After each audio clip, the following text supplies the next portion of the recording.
Good morning, world. Good morning out there. Today on Cedric and Brian, we're going to talk about adoption. Why adoption? Well, more specifically, we're going to talk about adopting out of your race, because if you haven't heard the news lately, our new SCOTUS nominee, Amy Coney Barrett, she has come under the gun lately, she and her husband, for adopting 2 black Haitian children. The nerve of her. I'm Cedric. And I'm Brian, and this is Cedric and Brian.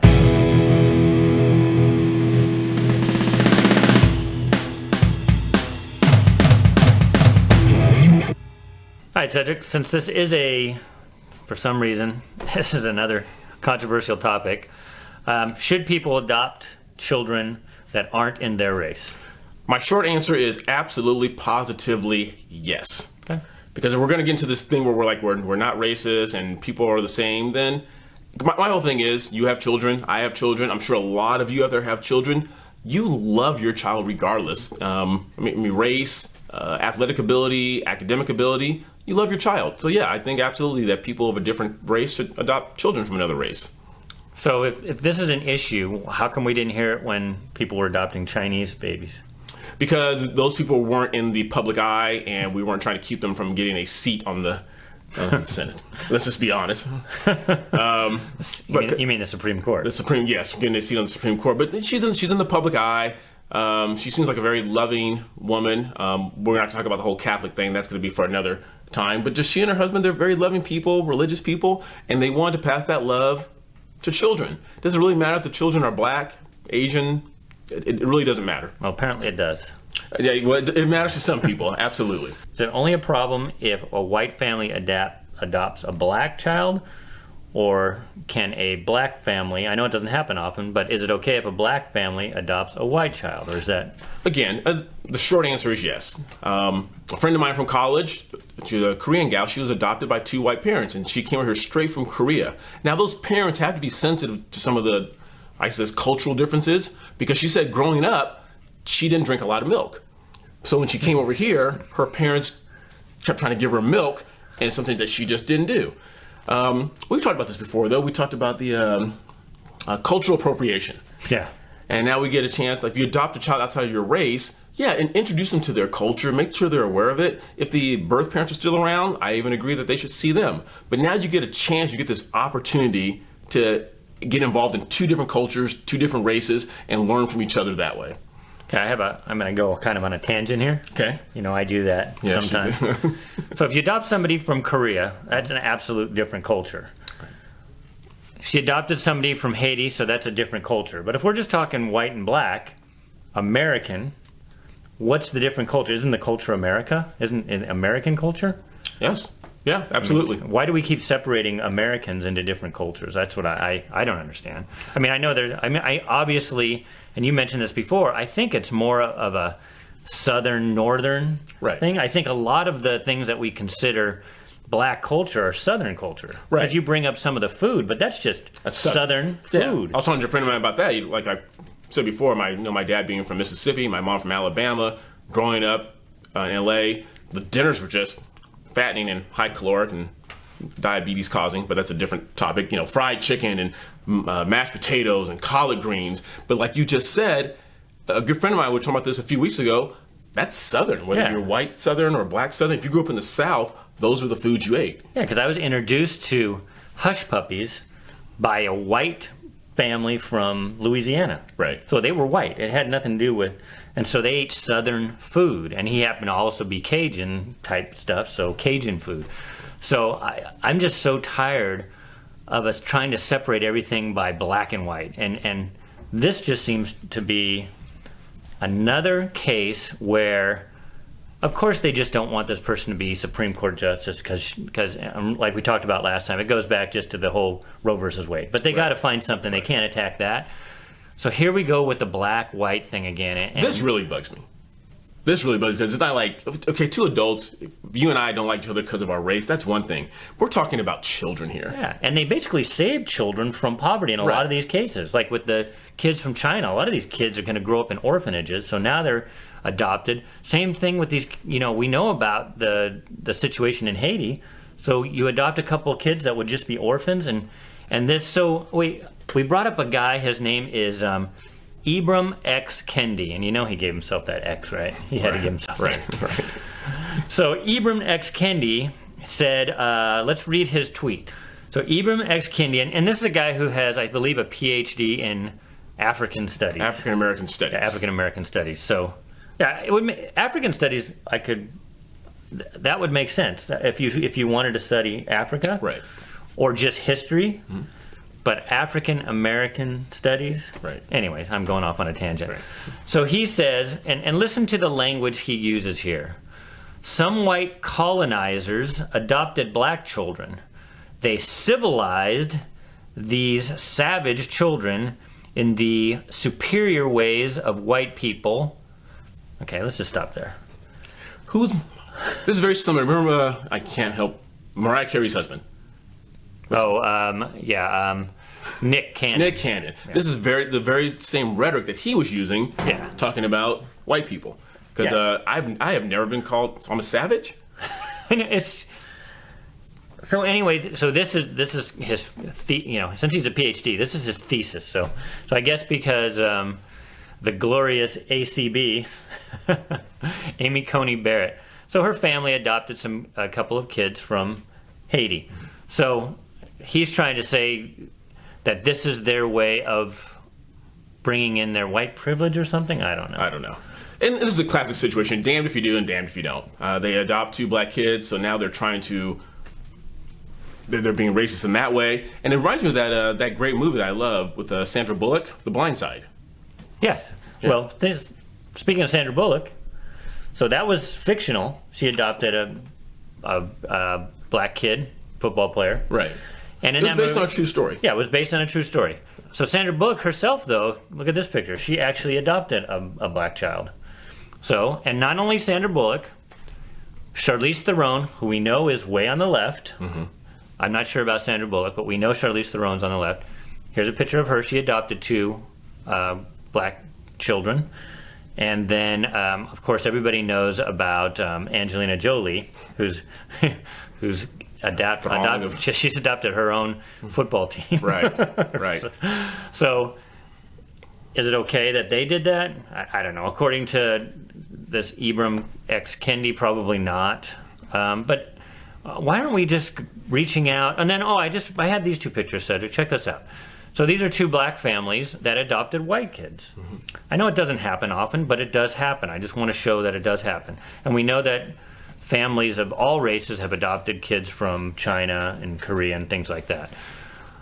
What happened to Martin Luther King? What happened to what he preached, that you don't base things on color? Yeah. Where's that gone? And let's bring it back to you. What do you do with your kids? Whether they're adopted or whether they're birthed, and I think I'm going to give Brian a very simple answer. You love them. You love them. I think these kids that are being adopted by the glorious ACB, she and her husband, they're loving them. Sandra Bullock, loving them. Angelina Jolie, loving them. Yeah, because when you start separating by race, then you have biracial kids. Right. They don't really refer to it with me as biracial, even though my wife is a 100% Latino X or Hispanic, however they're calling it now. And I'm pretty much 100% white, whatever that means. I've got everything from Russian to England. So why do we separate just because they're adopted and they're a different race? Why is that a problem? It's only a problem because people like this Ibram X Kendi make it a problem. We need to look this up. How long has African American studies been something that you study? Now we've gotten to this point now in our society where we've over-intellectualized wrongdoing. We can over-intellectualize and pontificate and write PhDs and write thesis things on things that are very simple and very easy to explain, just to justify creating a mess. Yeah. How about we just, like Martin Luther King said, we get rid of judging people by race. Period. That's in the 80s. That's what I adopted. I thought, and it was okay back then, and to say, hey, we want a colorblind society. Now, if you say that, of course, you're a racist. Yeah. The other thing, too, that's kind of ironic is look who agreed with Ibram X Kendi. What's the saying, birds of a feather flock together? So Richard Spencer, who is a white, I think because he's considered a white nationalist. Right. He likes to separate groups by race. He's a white nationalist. He's what the left hates and everybody, but he says, not wrong, quoting Ibram here. So it just shows you that the racism, everybody keeps saying, oh, you can only be racist if you're white. And you've already pointed out, and I think you even sent me a little definition of racism. Right. You can be a racist no matter what. They say it because you have to feel superior. I'm sure this guy feels superior to white people. Right. We know that Nick Cannon in his little rant feels superior to white people. So obviously it fits with even the new definition of racism. Right. So these two racists, I don't know what's in Ibram Kendi's heart. Maybe he's not a racist. I don't know. But he sure is in a line with somebody who we know is a white nationalist who we would consider a racist. Right. And I watched a little bit of Ibram's video because, again, like I said before, we try and get information from all different sources. And he talks about people who are racist, whether it be Donald Trump or it's some other person. But he left out Malcolm X. He left out Spike Lee. And left out other people that say racist things and do racist things, but didn't bring those people up. Did he bring in Al Sharpton? Didn't bring up Al Sharpton. Or the Reverend Jesse Jackson. Yeah. Well, Jesse's he's not really in the news anymore. Yeah. But then Farrakhan. So we just wanted to ask you, do you think it's a bad thing that this person adopted somebody from another race? Obviously, we don't think that's a bad thing. You're saving kids from living in an orphanage, right? Which is a good thing. And I don't know this guy. I mean, me and my wife, we were never part of the adoption process. Can you specify on the application that you want a child of a particular race, or is that left off intentionally? Because it goes back to what I said in the beginning. If a child comes into your home, you give that child love. Does it really matter what race the child is? Right. And I'm sure people have preferences. That's fine. We're not taking that away from anybody. Right. But why should somebody like Ibram chastise somebody for adopting somebody from Haiti, saving a couple kids? So we're going to leave that up to you. What do you think? I think it's very hypocritical. You see these people, these Hollywood people who do it. They don't. Sometimes they get called out on it. Sometimes they don't. It depends on what narrative people are trying to do. Right. But then I wanted to touch real quick. You mentioned this earlier. The second thing that they wanted to hit her with, Amy Coney Barrett, and they did this back when she was selected as, I think, a Ninth Circuit judge. I believe that. You can fact check me on that. But Dianne Feinstein went after her, and this is the video clip from that. Is it that so many of us on this side have this very uncomfortable feeling that, dogma and law are two different things. And I think whatever a religion is, it has its own dogma. The law is totally different. The conclusion one draws is that the dogma lives loudly within you.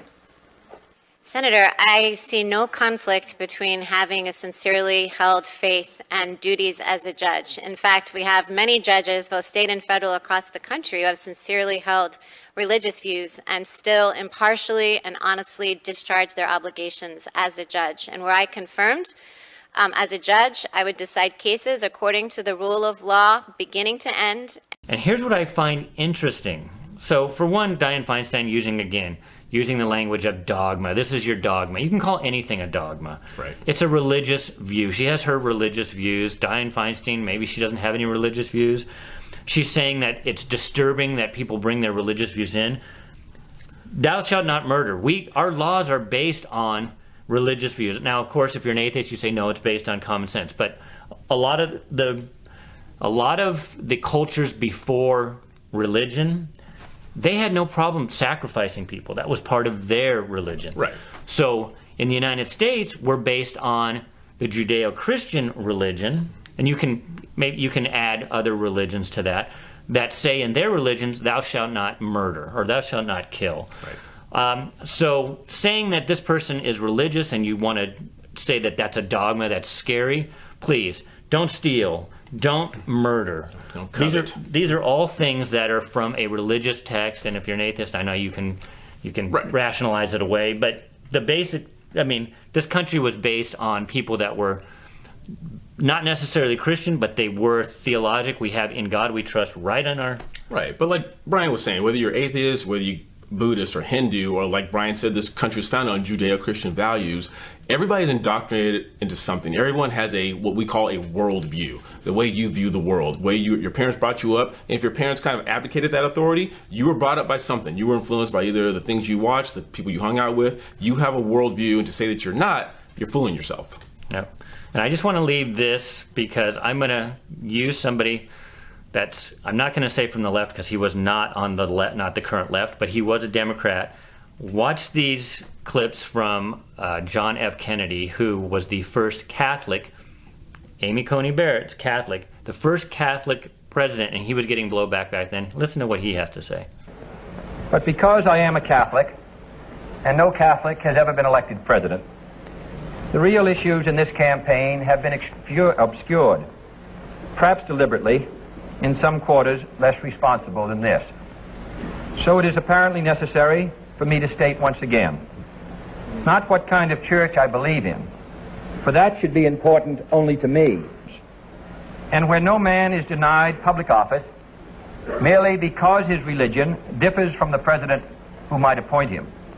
Finally, I believe in an America where religious intolerance will someday end, where there is no Catholic vote, no anti-Catholic vote, no block voting of any kind, and where Catholics, Protestants, and Jews, at both the lay and the pastoral levels, will refrain from those attitudes of disdain and division which have so often marred their works in the past, and promote instead the American ideal of brotherhood. So, Cedric, I'm glad you wanted to bring this up today. I'm glad he wanted to do the whole adoption and race thing, which I thought was timely. And what's nice is it's timely, but you can watch this probably in 10 years. It's still going to be relevant. Right. And same with the Catholic thing. I wanted to bring that in just because it was in the news. All right, guys. So that was our information for today. But tell us in the comment section, what do you think? Do you think it's appropriate? Do you think it's right? Do you think there's something wrong with people adopting outside of their race? I shared my viewpoints. I believe as long as the child's getting love, but that's just my viewpoint. But please tell us what your viewpoints are on that. Yeah, and put that in the comments. We want to see good debates in the comments. Don't fight with people. Don't call people names. But if we can have a civil discourse in our comment section, that's absolutely wonderful because we learn things from our comments. Exactly. Right? Exactly. Well, you guys, thanks for sharing. People always ask me because my son, he always watches our show if he was adopted, and he was adopted, but the adoptive parents brought him back to us, so we decided to hold on to him. A little joke, son. You know I love you. Make sure you like, subscribe, ring that bell, and share this video with everyone you know, and keep on loving each other, and make sure that you love our children. They don't deserve a lot of stuff that comes their way, but make sure you love on them. I believe the children are our Anyway, until next time, I'm Cedric. And I'm Brian. We'll see you later. Come here. Come here. I was going to bring... So we've been fighting right now in this time in our country. We're doing this whole Black Lives Matter. Everyone's fighting. Everyone's looting. This is my father. I was born in foster care. I didn't have a mother or a father. They gave me away. My father wasn't fit to be my father. This is my dad here, Jacob Benny. He's been there since the beginning. He's done everything. He laid his life down for me, and I lay his life down for him. I don't judge any man on the color of their skin, but the content of their character. We're here. We love. It doesn't matter what color it is. It's all about love. You can't beat hate with hate. You beat hate with love. So everyone out there, please stop fighting. Please come together. We can't beat it that way with love.